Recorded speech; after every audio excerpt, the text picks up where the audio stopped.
Magandang araw po at samahan niyo ulit ako mga boss, mga sir. Tingnan natin yung ating binabacuum na makina. Ito yung naputulan ng ng bolto sa ating discharge sa valve. Buwil pa ngayon yung ating vacuum. So simula kahapon ng 5 PM. So hanggang ngayon binabacuum pa rin natin kasi naubos na yung naubos yung freo natin. So ayan ating gauge. Malapit na siyang mag-MD talaga. So yun yung ating vacuum. Mother pa naman. Pinapahinga lang natin saglit. Yan diretso na natin vacuum para mamaya karga na lang ulit tayo ng freo. So ito yun mga boss, ito po yung naputol na pinalitan natin ng bolt dahil ito naputol. So di sabihin may matik natin mamaya kung ano yung condition ng compressor, kung meron bang vibration, bakit naputol o baka lumuwag lang siya kaya naputol yung ating bolt. So ayun, tuloy-tuloy naman yung ating vacuum. Siguro videohan ka rin mamaya pag nangkarga na kami at para ma-check na rin natin yung condition ng compressor kung okay pa ba. So na-check pa lang natin ngayon ay electrical lang. So electrical okay naman. Hindi pa natin sigurado yung mechanical nito kung may tama o wala. So malalaman natin mamaya. So ayan mga boss, in-update ko lang kayo sa pinabacuum natin system. So kita nyo naman, so nagkalat dito yung yung langis. So yun yung tumapo na langis. So ang karga nito mga boss ay 404. So hindi pa natin ito napapalitan ng ng refrigerant. Although pwede naman itong palitan ng refrigerant, gawin natin 507. At magpapalitin tayo ng ating orifice sa ating expansion valve. Gagawin din natin pang 507. So antabay lang kayo sa ating mga susunod na mga gagawin sa mga pag-upgrade ng ng ating system. So sa mga nakakaranas ng 507, mas maganda yung performance ng 507 kaysa dun sa 404. So smooth yung ng compressor natin pag 507.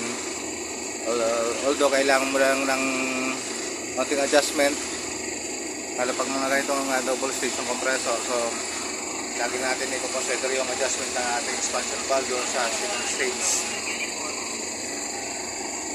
So minsan kasi malakas yung balik ng ating refrigerant dito sa second stage line. So mabilis mag-yellow. So yun lang kaanohan ng 507.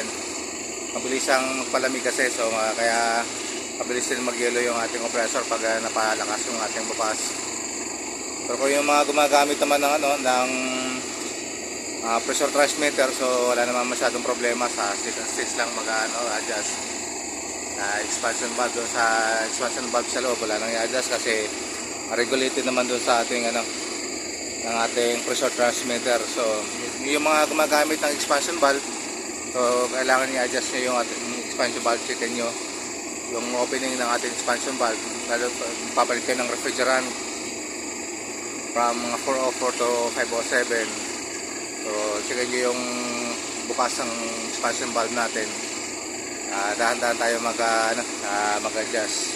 So gano'n lang mga boss, mga sir. So ito sinishare ko lang sa inyo kasi dito sa amin yung ibang unit namin na dating 404 pinapalitan na rin namin ng 507. So ihamak na mas maganda yung efficiency at saka yung performance ng ating system pag 507 ang karga. So smooth siya, yun, hindi siya masyadong malakas sa sa cheese oil. Halot yung kung ang ginagamit nating langis ay bitter oil, mas maganda yung performance ng bitter oil kaysa doon sa mga ibang langis tulad ng mga Imkarate or Soniso oil. So bitter oil maganda yung performance dito ang aming cheese oil ay once a year na lang. Dati, cheese oil kami every 6 months. So, cheese oil na. So, makikita nyo naman sa langis nyo pag madumi na. So, kailangan nyo ng cheese oil. Pero dito sa ginagamit naming langis ngayon, yung butcher oil, maganda yung performance ng hindi siya masyadong dumudumi. At pagdating ng santo, pag nag-change oil mo, halos marinis pa rin yung langis natin.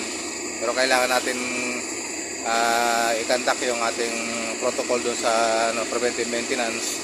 So, nag-change oil tayo ng ating mga compressor. So, ayan mga boss. Sa ngayon, gawin yung ating vacuum. So, antayin lang natin sa bagay yung ating gauge. So, tandaan na rin natin ito maya-maya para makita natin, ma-check natin yung mechanical part nito. Kahapon kasi yung electrical, so na-check na natin, okay naman. Mechanical part, makikita natin yan mamaya pag nakapagkarga na tayo. So hanggang dito muna mga boss. Antay kayo dun sa susunod nating video. I-update ko ulit kayo dito sa ating makina na ginagawa. So hanggang dito po muna. Magandang araw po at God bless po sa ating lahat.